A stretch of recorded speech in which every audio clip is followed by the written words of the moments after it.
ಏಕದಿನ ಕ್ರಿಕೆಟ್ಗೆ ರೋಹಿತ್ ಮತ್ತು ಕೊಹ್ಲಿ ವಿದಾಯ ಹೇಳಿದ್ರ ಅನ್ನುವಂತಹ ಪ್ರಶ್ನೆ ಎದುರಾಗಿದೆ.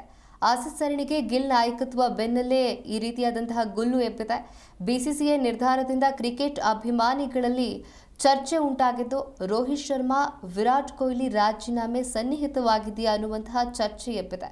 ಇನ್ನು ಕೇವಲ ODI ಆಡ್ತಿರುವಂತಹ ರೋಹಿತ್ ಮತ್ತು ವಿರಾಟ್ ಕೊಹ್ಲಿ 2027ರ ಏಕದಿನ ವಿಶ್ವಕಪ್ ತಂಡದಲ್ಲಿ ಹಿರಿಯರಿಗೆ ಡೌಟ್ ಅನ್ನುವಂತಹ ಚರ್ಚೆ.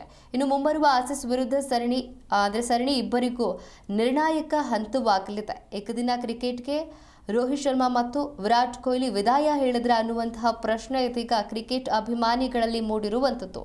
ಯಾಕಂತ ಹೇಳಿದ್ರೆ BCCI ನಿರ್ಧಾರದಿಂದ ಕ್ರಿಕೆಟ್ ಅಭಿಮಾನಿಗಳು ಈ ಕುರಿತಂತೆ ಚರ್ಚೆಯನ್ನು ನಡೆಸ್ತಾ ಇದ್ದಾರೆ.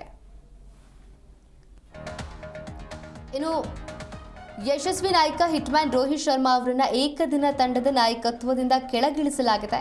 ಇನ್ನು ಅವರ ಜಾಗಕ್ಕೆ ಯುವ ಆಟಗಾರ ಶುಭ್ಮನ್ ಗಿಲ್ ಅವರನ್ನ ನೂತನ ನಾಯಕರನ್ನಾಗಿ ನೇಮಕ ಮಾಡಿ ಕ್ರಿಕೆಟ್ ವಲಯದಲ್ಲಿ ಹೊಸ ಚರ್ಚೆಗೆ ನಾಂದಿ ಹಾಡಲಾಗಿದೆ.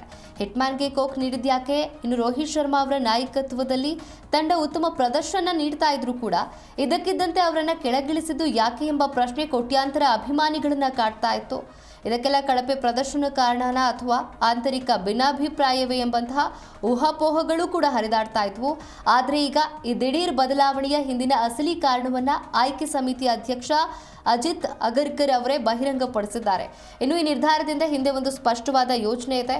3 ಮಾದರಿಗಳಿಗೆ 3 ನಾಯಕರನ್ನ ಹೊಂದೋದು ಕಷ್ಟ. ಸದ್ಯಕ್ಕೆ ಏಕದಿನ ಮಾದರಿಯ ಪಂದ್ಯಗಳು ಕಡಿಮೆ ಇದೆ. ನಮ್ಮ ಸಂಪೂರ್ಣ ಗಮನ ಮುಂಬರುವ T20 ವಿಶ್ವಕಪ್ ಮೇಲಿದೆ ಅಂತ ಇದೀಗ ಆಯ್ಕೆ ಸಮಿತಿ ಅಧ್ಯಕ್ಷ ಅಜಿತ್ ಅಗರ್ಕರ್ ಬಹಿರಂಗಪಡಿಸಿದ್ದಾರೆ.